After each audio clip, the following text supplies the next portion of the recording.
விசுவாசிக்கிறேன். நீங்களும் நானும் கர்த்தர் உங்களுக்கு பந்தியை ஆயத்தம் பண்ணுதல் நீங்கள் பங்கு பெற வேண்டும் என்றால் இப்படிப்பட்ட சுவாபங்கள் எல்லாம் நாடுங்கள் அன்பானவர்களே. இந்த உலகத்துல எனக்கு டொயோட்டா கார் வேணும், பென்ஸ் கார் வேணும், இந்த வீடு வேணும், அந்த வீடு வேணும், இன்னும் நிறைய பணம் வேணும், அதிகாரம் வேணும் எல்லாம் விரும்புங்கள். ஆனால் இவைகளெல்லாம் உலகத்துக்குரியவைகள். இவைகள் உங்களை ஒரு நாளும் காக்க முடியாது, ரட்சிக்க முடியாது. அந்த வேலையெல்லாம் ஒரு நாள் உங்களை காலவாரி விட்டு விடும். 23ஆம் சங்கீதம் 5ஆம் வசனம் சொல்லுகிறது, அவர் என்ன இந்த மாதத்தில் நம் ஒவ்வொருவருடைய வாழ்க்கையிலும் செய்ய போகிறார், நம்முடைய சபையில் என்ன செய்ய விரும்புகிறார் என்பதை பார்க்கும் பொழுது 5ஆம் அதிகாரம், என் சத்துருக்களுக்கு முன்பாக நீர் எனக்கு ஒரு பந்தியை ஆயத்தப்படுத்தி என் தலையை எண்ணெயால் அபிஷேகம் பண்ணுகிறீர், என் பாத்திரம் நிரம்பி வழிகிறது. இந்த புதிய மாதம் ஆகஸ்ட் மாதத்தில் ஆண்டவர் நமக்கு என்ன செய்ய போகிறார் என்றால் ஒரு பந்தியை ஆயத்தம் பண்ணி வைத்திருக்கிறார். அந்த பந்தி யாருக்கு முன்பாக என்றால் நம்முடைய சகோதரர்களோ நண்பர்களோ விருந்தினர்களோ அவர்களுக்கு முன்பாக அல்ல, நம்முடைய சத்துருக்களுக்கு முன்பாக. அதாவது நம்முடைய உயர்வை விரும்பாதவர்களுக்கு, நமக்கு இடரல் செய்கிறவர்களுக்கு, நமக்கு தொந்தரவு கொடுக்கிறவர்களுக்கு, கஷ்டத்தை கொடுக்கிறவர்களுக்கு, நமக்கு விரோதமாய் இருக்கிற பகைஞர்கள் முன்பாக நமக்கு ஒரு பந்தியை ஆயத்தப்படுத்துகிறார். அந்த பந்தியை ஆயத்தப்படுத்தும் பொழுது சத்துருக்களை எல்லாரையும் எடுத்து போட மாட்டார். நம்ம அதிகமாக ஜெபிக்கிறது என்னவென்றால், சத்துருக்கள்லாம் நீக்கி போடுங்க ஆண்டவரே, இந்த கஷ்டத்தெல்லாம் நீக்கி போடுங்க, அப்படிதான் நம்ம அதிகமாக ஜெபம் பண்ணுவோம். ஆனால் அந்த வசனத்தின்படி பார்த்தீங்கன்னா, உங்களுடைய சத்துருக்கள் உயிரோடு தான் இருப்பார்கள், உங்களை சுற்றி தான் இருப்பார்கள், ஆனால் அவர்களுக்கு முன்பாக ஒரு பந்தியை ஆயத்தப்படுத்துவேன் என்று சொல்லுகிறார். இந்த வசனத்தின்படி 3 காரியங்கள் இந்த மாதத்தில் உங்களுக்கு நடைபெறும். முதலாவது என்னவென்றால், ஒரு தேவனால் உண்டாக்கப்பட்ட ஒரு பந்தி ஒன்று.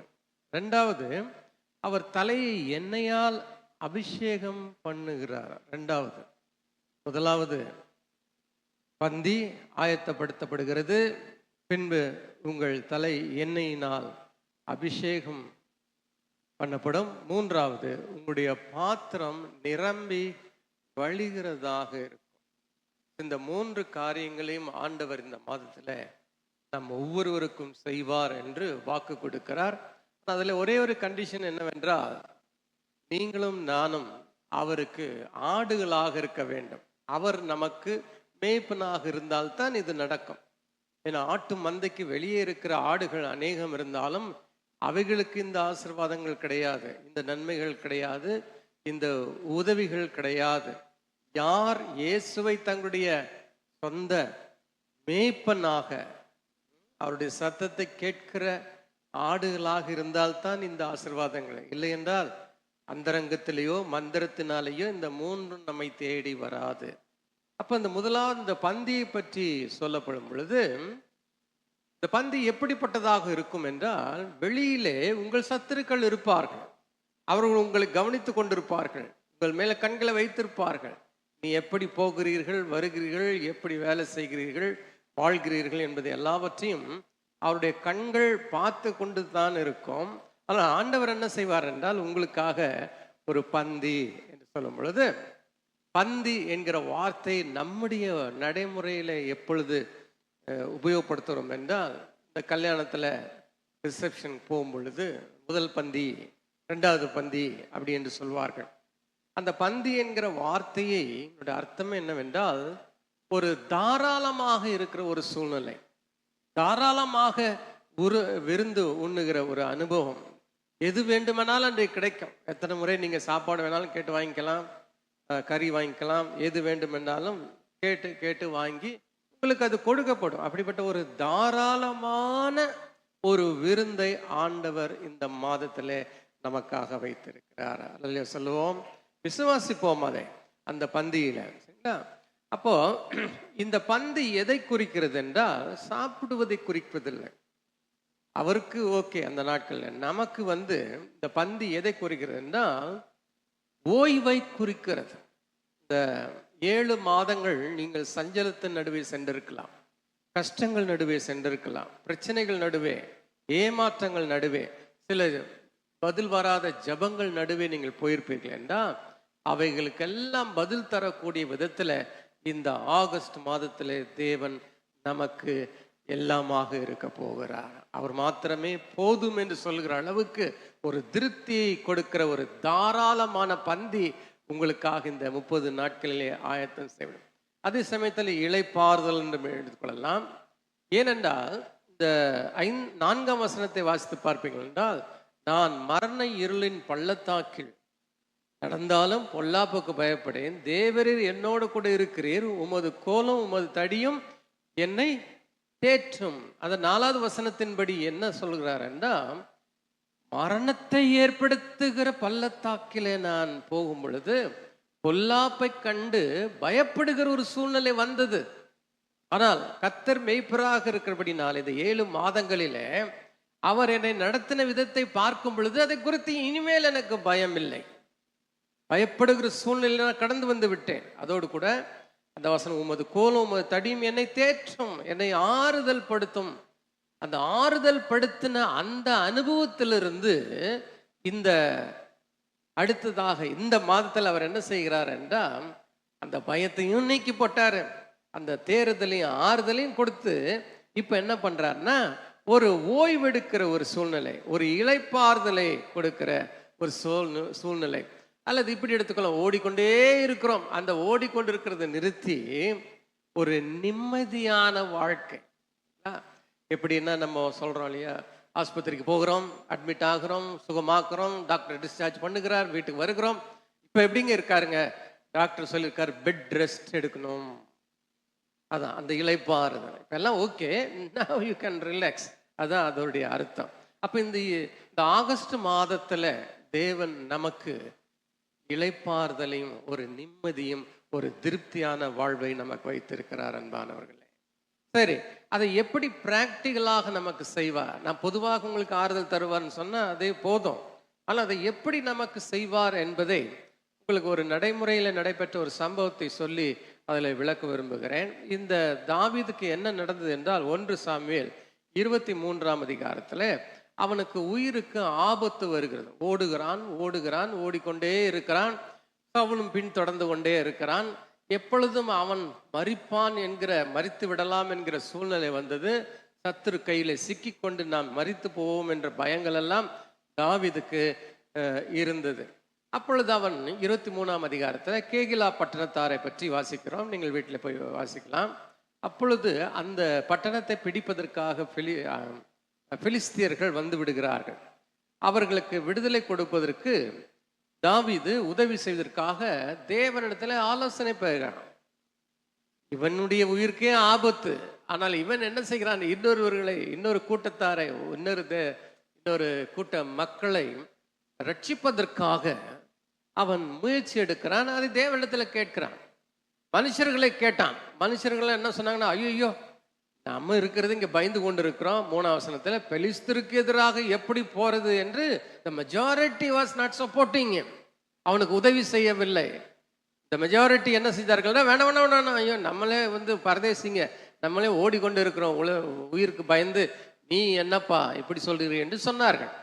ஆனால் பாருங்கள், இங்கே ஆறுதலையும் இந்த இளைப்பாறுதலையும் பந்தியும் எப்படி தேவன் உண்டாக்குகிறார் என்றால், இவன் தாவீது தேவனிடத்துல ஆலோசனை கேட்கிறான்.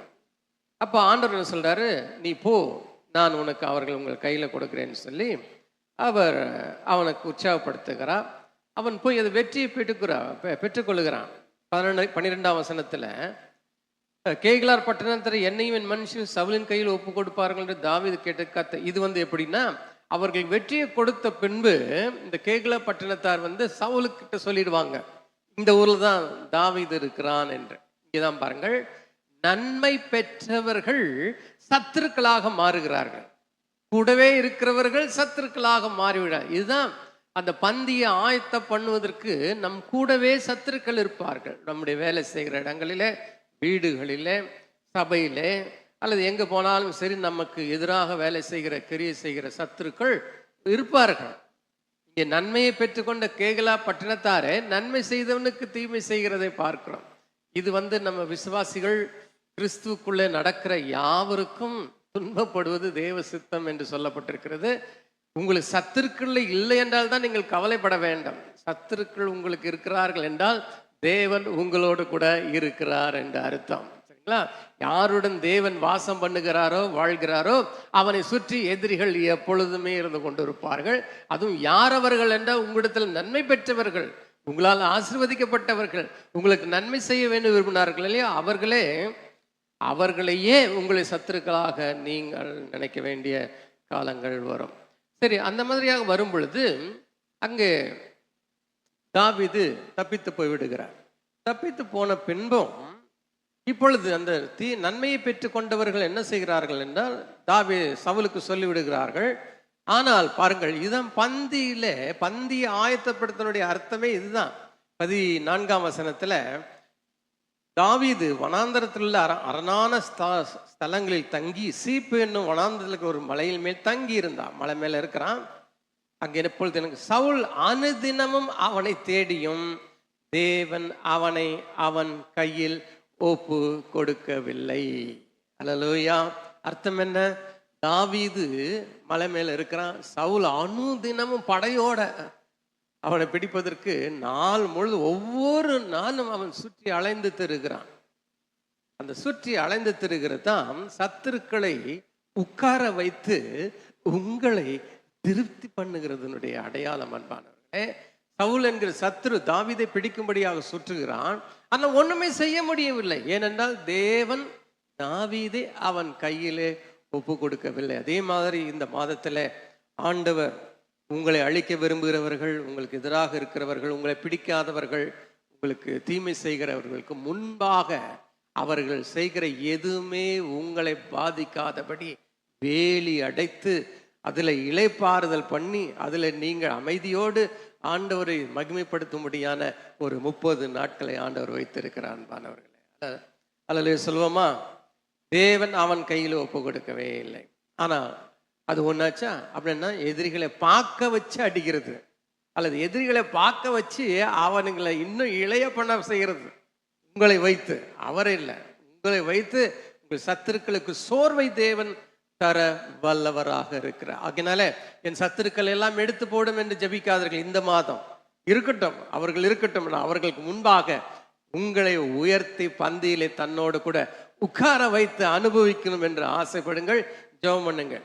சரி, இந்த பந்தியில் இருக்கிற இன்னொரு அனுபவத்தை என்ன சொல்லுகிறேன்? எங்க தீமை வருகிறதோ அந்த தீமையிலிருந்தே நமக்கு நன்மையை உண்டாக்க தேவனுடைய வல்லமை இருக்கிறது. எப்படி என்று பார்ப்பீர்கள் என்றால், இந்த 23ஆம் அதிகாரத்துல 16ஆம் வசனம், அப்பொழுது சவுலின் குமாரன், அதாவது சத்ருவனுடைய குமாரன், தாவீதை யார் அழிக்க வேண்டும் நினைக்கிறார்களோ அவனுடைய குமாரன். இதை வாசிக்கும் பொழுது எனக்கு எப்படி இருக்கிறது என்றால், எல்லா குழந்தைகளையும் கொன்று விட வேண்டும் என்று பார்வோன் கட்டளை கொடுத்தான். ஆனால் ஆண்டவர் என்ன செய்தார்? பார்வோனுடைய மகளை கொண்டே மோசேவை வளர்க்கும்படியாக செய்தார். பாருங்க இல்லையா? அதுதான் இங்கேயும் செய்கிறார். எதிரியினுடைய வீட்டிலிருந்தே ஒரு சகாயத்தை கொண்டு வருகிறார். நீங்கள் ஒருவேளை நினைக்கலாம், எனக்கு அங்கிருந்து உதவி வரும், இங்கிருந்து உதவி வரும், அப்படி வரும், இப்படி வரும், ஒரு பெரிய அற்புதம் நடக்கும் அப்படின்னு நினைத்து கொண்டிருக்கலாம். ஆனால் உங்களுடைய எதிரியினுடைய கையிலிருந்தே உங்களுக்கு நன்மையான காரியங்களை கொண்டு வர தேவனால் முடியும். அது இந்த மாதத்தில் நடக்கும். அதுதான் பந்தியை ஆயத்தப்படுத்துதல் என்ற அர்த்தம். சரிங்களா? அப்போ ரோமர் 8:28 தான் சொல்லுகிறது, அன்றியும் அவருடைய தீர்மானத்தின்படி அழைக்கப்பட்ட யாவரும் அவரிடத்தில் அன்பு கூறுவீர்கள் என்றால் உங்களுக்கு சகலமும் நன்மைக்கு, அது எந்த சத்துருவாக இருந்தாலும் சரி, அவனிடத்திலிருந்தே நமக்கு நன்மையை கொண்டு வருகிறதாக இருக்கும். நான் அடிக்கடி சில காரியங்களிலே சில சம்பவங்கள் எனக்கு எதிராக நடக்கும் பொழுது யோசித்து பார்ப்பேன் ஏன் என்று. ஆனால் பின்னால திரும்பி கொஞ்சம் மாதங்கள் கழிந்து பார்க்கும்போது அவர் செஞ்சது நல்லதுதான், அவர் கொடுத்தது நல்லதுதான், அவர் செய்த காரியங்களால் தான் இன்றைக்கு நான் இப்படி இருக்கிறேன் என்று எத்தனையோ முறை அவருக்கு நன்றி சொல்லியிருக்கின்றேன். அதுதாங்க பந்தி. அவர்கள் இல்லை என்றால் உங்களுக்கு உயர்வு இல்லை. சொல்லுங்க, என் சத்துரு இல்லாமல் எனக்கு உயர்வு இல்லை. இங்கே தாவீதுக்கு அப்படிதான் வந்தது. அவன் என்ன சொல்றான் பாருங்க, இதெல்லாம் நம்பவே முடியாது, நம்ம காலத்தில் நம்ப முடியாது, அந்த காலத்தில் நம்ப முடியாது. யோனதான் 17ஆம் வசனம் சொல்றான், 16 குமாரனாகிய யோனத்தான் எழுந்து காட்டில் இருக்கிற தாவீதிடத்திலே போய், அரண்மனையிலே வாழ்கிற ஒரு இளவரசன் காட்டிலே ஓடுகிற ஒருவனை தேடி போகிறான் என்றால் அது பந்தி இல்லை என்றால் வேறு என்ன அன்பானவர்களே? காட்டில் இருக்கவன் தான் அரண்மனைக்கு போய் ராஜாவிடத்துல உதவியை கேட்க வேண்டும். ஆனால் அந்த இளவரசனே என்ன செய்கிறான்? அரண்மனையை விட்டு இறங்கி வந்து தன்னுடைய நண்பனாகிய காட்டுக்குள்ளே ஓடிக்கொண்டிருக்கிற, உயிருக்கு பயந்து வாழ்ந்து கொண்டிருக்கிற என் தகப்பனார் அவன் உயிரை வாங்க வேண்டும் என்று யோசித்து கொண்டிருக்கிற அந்த மனுஷனுக்கு இவன் தேடி போகிறான். இதாங்க பந்தி. இதுதாங்க நம்மை வந்து உயர்த்தி கனப்படுத்தி மகிமைப்படுத்தி சத்துருக்களை அழிக்காமலேயே அந்த சத்துருக்கள் மூலமா நமக்கு உதவி செய்கிறதை பார்க்கிறோம். அவன் என்ன சொல்றான்டா, இந்த காட்டில் இருக்க தாவீதிடத்துல போய் தேவனுக்குள் அவன் கையை திடப்படுத்தினான்.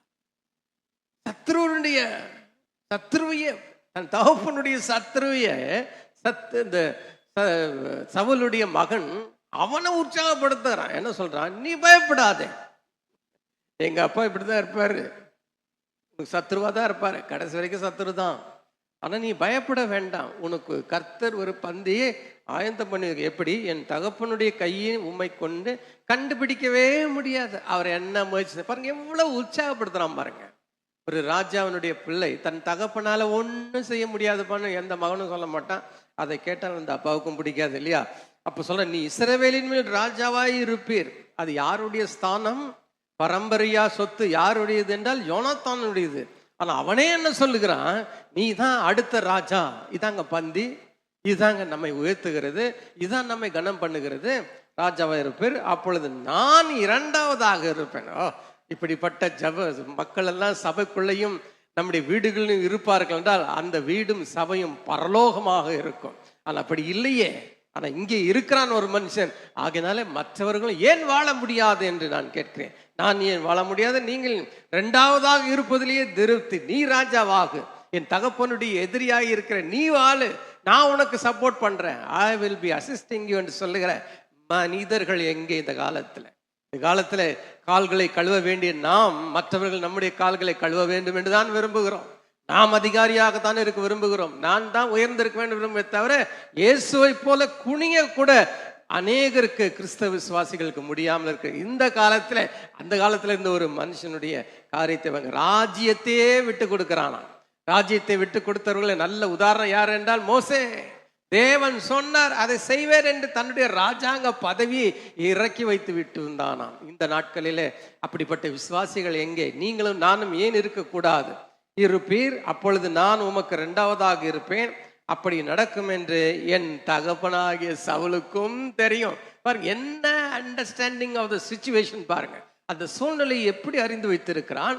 ஆண்டவருடைய கிரியை எப்படி இருக்க போகிறது, தாவீது என்ன செய்யப்பட போகிறோன் என்பது எல்லாவற்றையும் ஒரு நண்பன் அழகாக சொல்லுகிறான். இப்படிப்பட்ட நண்பர்கள் நமக்கு கிடைத்தால் ஆவிக்குரிய வாழ்க்கையில எவ்வளவு ஆசீர்வாதமாக இருக்கும் தெரியுங்களா? அப்படிப்பட்டவர்களை கண்டுபிடிப்பது மிக மிக அரிது. அப்படி கண்டுபிடித்தாலும் அவர்களை தேடி போகிறவர்கள் யாரும் இல்லை. எல்லாரும் இருக்கிறதுலையே போதும், இது நடக்கணும் அது நடக்கணும் அப்படி இப்படிதானே தவிர நல்ல ஆவிக்குரிய நண்பர்கள் எங்கே? சபைக்குள்ளே நல்ல தேவனை நேசிக்கிற விசுவாசிகளை இருப்பார்கள் என்றால் அப்படிப்பட்ட நட்பு உருவாகும். தன்னுடைய ராஜ்யத்தை விட்டு கொடுக்கிற மனுஷன், இயேசுவை போல வாழ்ந்த ஒரு யோனத்தானை நான் பார்க்கிறேன். பரலோகத்தின் சிங்காசனத்தை விட்டு இறங்கி வந்து தரித்திரராக பூமியில பிறந்த இயேசுவுக்கு அடையாளமாக யோனத்தான் இருக்கிறதை பார்க்க இன்று இயேசுவை விசுவாசிக்கிற நீங்களும் நானும் கர்த்தர் உங்களுக்கு பந்தியை ஆயத்தம் பண்ணுதல் நீங்கள் பங்கு பெற வேண்டும் என்றால் இப்படிப்பட்ட சுவாபங்கள் எல்லாம் நாடுங்கள் அன்பானவர்களே. இந்த உலகத்துல எனக்கு டொயோட்டா கார் வேணும், பென்ஸ் கார் வேணும், இந்த வீடு வேணும், அந்த வீடு வேணும், இன்னும் நிறைய பணம் வேணும், அதிகாரம் வேணும் எல்லாம் விரும்புங்கள். ஆனால் இவைகளெல்லாம் உலகத்துக்குரியவைகள். இவைகள் உங்களை ஒரு நாளும் காக்க முடியாது, ரட்சிக்க முடியாது. அது வேலையெல்லாம் ஒரு நாள் உங்களை காலவாரி விட்டு விடும். ஒரே ஒரு அன்பு, அது இயேசுவனுடைய அன்பு மாத்திரமே எல்லா சூழ்நிலையும் நம்ம உயர்த்தகதா இருக்கும். அவரை தேடுங்கள், அவரை ஒரு யோனத்தானை போல நினைத்துக் கொள்ளுங்கள். எனக்காக தன்னுடைய ஸ்தானத்தை விட்டு கொடுக்கிற யோனத்தான் என் இயேசு, இவருக்கு கீழ்ப்படிவதே எனக்கு மேன்மை என்று நினைக்கிற எண்ணங்கள் நமக்குள்ளே வர வேண்டும். இதுதான் அந்த பந்தி. அந்த பந்தியில அவர் நம்மை ஆயத்தப்படுத்திருக்க. அது இந்த மாசத்துல நம்முடைய யார் யாரெல்லாம் நீங்கள் அவருடைய மேய்ப்பராக ஏற்றுக்கொள்கிறீர்களோ அவர்கள் எல்லாருக்குமே இந்த ஸ்லாக்கியத்தை அவர் உங்களுக்கு தருவார். இந்த பந்தியினுடைய இன்னொரு அர்த்தம் என்னவென்றால், நீங்கள் நல்ல ரெஸ்ட் எடுக்கும் பொழுது உங்கள் மனதில் எந்த விதமான கலக்கமும் இருக்காது, எந்தவித சந்தேகமும் இருக்காது, ஒரு அலைச்சல் இருக்காது. there will be no confusion, no disturbance. யார் என்ன செய்தாலும் சரி, நீங்கள் டிஸ்டர்ப் ஆகவே மாட்டீர்கள். அடிக்கடி ஆச்சரியப்படுவது என்னவென்றால், உயிரையே எடுக்கக்கூடிய ஒரு பெருங்காற்று வந்த பொழுது இந்த சீஷர்கள் எல்லாம், ஐயரே நாங்கள் செத்து போகிறோமே, எங்கள் மேலே உங்களை அக்கறை இல்லையாண்டா அவன் பயப்படுறான். இவரோ தூங்கி கொண்டு இருக்கிறார், இளைப்பாறுதல். சிலுவையில் அறைய போகிறோம் என்று அறிந்தாலும் எங்கேயுமே அவர் ஒரு ப்ரேயர் ரிக்வெஸ்ட் சொன்னார், ப்ளீஸ் ஜெபம் பண்ணுங்கப்பா, சீஷர்களே ஜெபம் பண்ணுங்க, எப்படியாவது இந்த சிலுவையிலிருந்து நான் தப்பிக்க வேண்டும். எங்கேயாவது ப்ரேயர் ரிக்வெஸ்ட் கொடுத்தாரா? அவ்வளவு நிம்மதிங்க, அவ்வளவு உள்ளான மனுஷன்ல பலம் உள்ளவர். அதுதாங்க பந்தியிலே வாசம் பண்ணுவது. எதிரிகள் இருப்பார்கள், ஆனால் அவர்கள் செய்கிற ஆயுதம் எதுவும் வாய்க்காமல் போக செய்வது தான் அந்த பந்தி.